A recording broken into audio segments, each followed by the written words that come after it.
खूबसूरत किंगडम अयोध्यापुरा में सूरज हमेशा थोड़ा ज्यादा चमकता हुआ लगता था। नदियां मीठे पानी से बहती थीं और खेत हमेशा फसलों से एवरिये भरे रहते थे। अयोध्यापुरा के लोग खुश और पीस प्रिय थे। उनके राजा एक अच्छे इंसान थे जिनका नाम राघवेंद्र था। वह महान भगवान राम के वंशज थे। अपने पूर्वज की तरह राजा राघवेंद्र बुद्धिमान और कंपैशनलू थे। उन्हें सोने या जेवरों की परवाह नहीं थी, उन्हें अपनी प्रजा की परवाह थी। उनका मानना था कि राजा का सबसे बड़ा खजाना उसकी प्रजा की हैप्पी है। वह एक सादा जीवन जीते थे और उनका दिल सबके लिए प्यार से भरा था। हर सुबह दुनिया के जागने से पहले राजा राघवेंद्र अपने महल के छोटे मंदिर में जाते थे। वह धन या शक्ति नहीं मांगते थे, वह एक बड़ा किंगडम नहीं मांगते थे। वह एक छोटा दीपक जलाते और भगवान राम की मूर्ति के सामने हाथ जोड़ते थे। वह अपने राज्य में शांति के लिए भगवान राम का शुक्रिया अदा करते थे। वह धर्म के मार्ग पर चलने की समझ के लिए प्रार्थना करते थे, जो कि सही रास्ता है। उन्होंने अपने बच्चों को सिखाया कि सच्ची शक्ति तलवार से नहीं बल्कि एक शुद्ध दिल से आती है। उनका मानना था कि विनम्रता ही सबसे बड़ा मुकुट है जो एक राजा पहन सकता है, न कि सोने और हीरों से बना मुकुट। अयोध्यापुरा के लोग अपने राजा से प्यार करते थे। उन्होंने उनकी भक्ति और उनके साधारण तरीकों को देखा। वे जानते थे कि वह ऐसे राजा नहीं थे जो दूसरे किंगडमों को जीतना चाहते थे। वह केवल अपने पीपलों की रक्षा करना चाहते थे। जब वह बाजारों से गुजरते थे तो वह फैंसी कपड़े नहीं पहनते थे। वह किसी और आदमी की तरह दिखते थे। वह रुककर किसानों, कुम्हारों और बच्चों से बात करते थे। वह उनकी चिंताओं को सुनते थे और उनकी हैप्पियों में शामिल होते थे। उनका शासन एक कोमल शासन था, जैसे एक बड़े बरगद के पेड़ की छाया जो उसमें रहने वाले सभी पीपलों को आराम और सुरक्षा प्रदान करती है। राजा राघवेंद्र के लिए भगवान राम सिर्फ एक पूजनीय देवता नहीं थे, वह एक पाथदर्शक थे। वह एक आदर्श राजा, आदर्श पुत्र और आदर्श पुरुष थे। राघवेंद्र ने अपने हर काम में भगवान राम के उदायवरीण का पालन करने की कोशिश की। उनका मानना था कि अगर वह धर्म के मार्ग पर चलेंगे तो भगवान राम हमेशा उनके किंगडम की रक्षा करेंगे।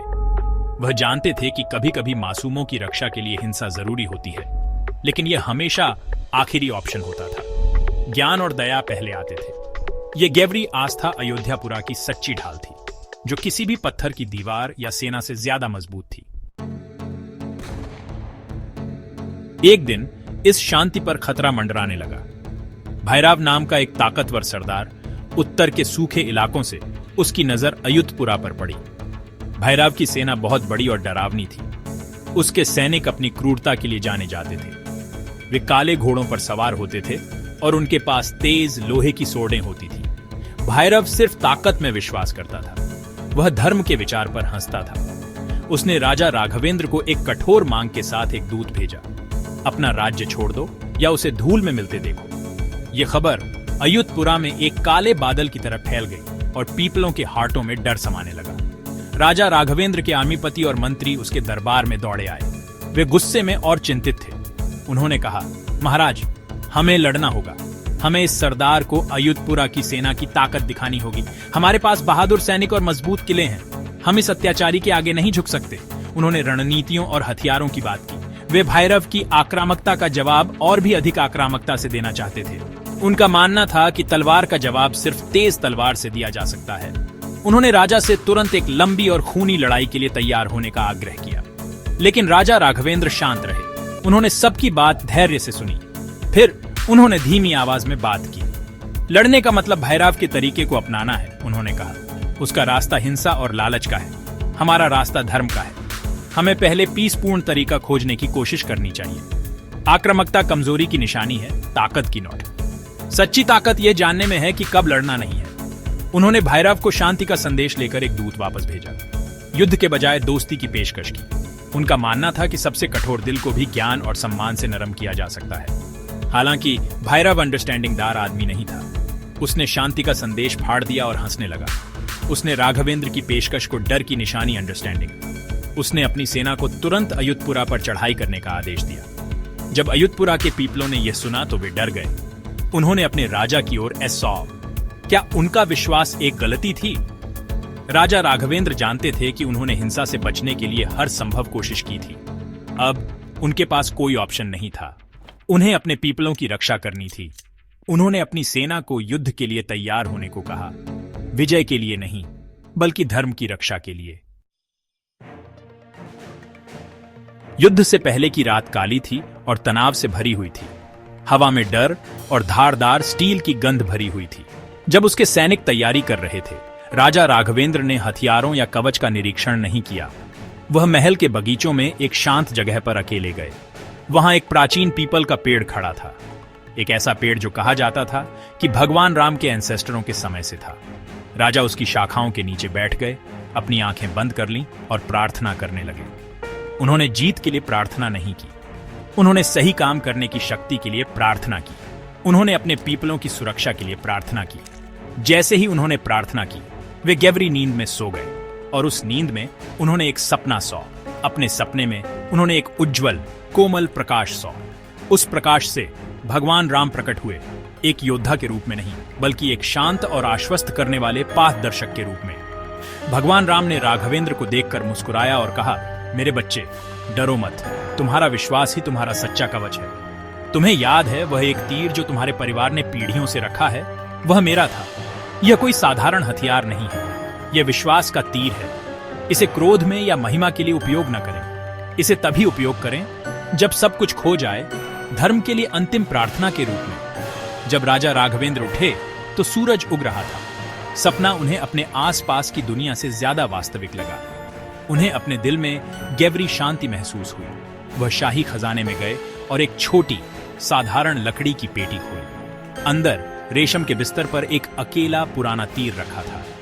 यह खास नहीं लग रहा था। इसमें एक साधारण लकड़ी का शाफ्ट और एक छोटी लोहे की नोक थी। लेकिन राजा जानते थे कि इसमें एक बड़ी शक्ति थी, भगवान राम के आशीर्वाद की पावर। उन्होंने तीर और अपना पुराना वेल्थुश लिया, वही जो उनके पिता ने उन्हें दिया था। वह तैयार थे। वह अपने शहर के फाटकों तक चले, जहां उनकी सेना इंतजार कर रही थी। वह एक भयंकर योद्धा राजा की तरह नहीं दिख रहे थे, वह एक विनम्र भक्त की तरह दिख रहे थे। उनके जनरलों ने उनके साधारण वेल्थुश और उनके द्वारा ले जाए जा रहे अकेले तीर को देखा और वे भ्रमित थे। उन्हें उम्मीद थी कि वह बेहतरीन हथियारों के साथ नेतृत्व करेंगे, लेकिन राजा की आंखें एक शांत आत्मविश्वास से भरी हुई थीं, जो उन्होंने पहले कभी नहीं देखा था। उन्होंने उनसे कहा, हम अपने घरों की रक्षा के लिए लड़ेंगे, हम क्रूर नहीं होंगे, हम घृणित नहीं होंगे, हम धर्म के लिए लड़ते हैं और धर्म हमारी रक्षा करेगा। भैरव की सेना एक भयंकर बाढ़ की तरह अयोध्यपुरा की ओर बढ़ी। वे चिल्लाए और अपनी शील्डें तोड़ी, यह उम्मीद करते हुए कि शहर के रक्षक डर से कांप जाएंगे। युद्ध शुरू हो गया। राजा राघवेंद्र के सैनिकों ने बहादुरी से लड़ाई लड़ी, लेकिन वे संख्या में बहुत कम थे। भैरव के योद्धा उन्हें कदम कदम पीछे धकेल रहे थे। युद्ध सरदार खुद एक विशाल हैंडसी पर बैठा था, अपनी सेना को आगे बढ़ते देख हंस रहा था। उसे यकीन था कि दोपहर तक जीत उसकी होगी। राजा राघवेंद्र युद्ध देख रहे थे। दोनों तरफ हर जीवन के नुकसान से उनका दिल दुख से भरा था। राजा ने गुस्से से लड़ाई नहीं की। उन्होंने कौशल और साहस के साथ अपने सैनिकों का बचाव किया, लेकिन उन्होंने मारने की कोशिश नहीं की। उन्होंने जब भी संभव हुआ अपने विरोधियों को निहत्था कर दिया।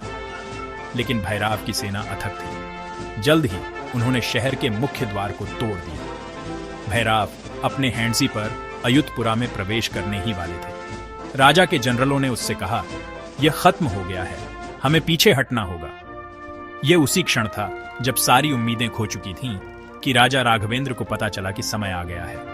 उसे अपने सपने में भगवान राम के शब्द याद आ गए। वह आगे बढ़ते हुए युद्ध सरदार के सामने अकेला खड़ा था।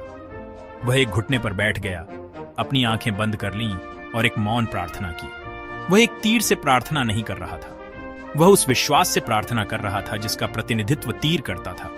उसने अपना अंतिम तीर, भगवान राम का दिव्य तीर, अपने वेल्थुश पर रखा। उसने डोरी खींची और भैरव पर नहीं, बल्कि अपने ऊपर आकाश की ओर निशाना साधा। जैसे ही उसने तीर छोड़ा, उसने फुसफुसाया, जय श्री राम, भगवान राम की जय। तीर हवा में उड़ गया और गिरने के बजाय वह एक शानदार चकाचौंध करने वाले प्रकाश में फट गया, जो 1000 सूर्यों जितना चमकीला था। प्रकाश हानिकारक नहीं था, यह गर्म और पीसपूर्ण था। इसने भैरव के सैनिकों के हार्टों को दर्द से नहीं, बल्कि एक अचानक गहरी समझ से भर दिया। उन्होंने अपने कार्यों में लालच और क्रूरता देखी। उन्होंने अयोध्यपुरा की शांति और धार्मिकता देखी। भैरव स्वर्गीय प्रकाश से चकित होकर अपना क्रोध और अभिमान पिघलते हुए महसूस किया। उसने विनम्र राजा को घुटनों पर देखा और शर्म से भर गया। उसकी सेना ने लड़ना बंद कर दिया। उन्होंने अपने हथियार नीचे रख दिए और पीछे हट गए, हार में नहीं बल्कि विस्मय में। युद्ध बिना किसी अंतिम खूनी संघर्ष के समाप्त हो गया। विश्वास ने क्रूर बल पर विजय प्राप्त की थी। पीपलों ने जश्न मनाया, लेकिन राजा राघवेंद्र ने किसी भी प्रशंसा से इनकार कर दिया। जीत मेरी नहीं है, उसने कहा, यह भगवान राम की है। उसने एक मंदिर बनवाया जहां तीर गिरा था, एक ऐसी जगह जो भविष्य की सभी पीढ़ियों को यह याद हड़ताने के लिए थी कि सच्ची शक्ति विश्वास और विनम्रता से आती है, सोर्डों और भालों से नॉट।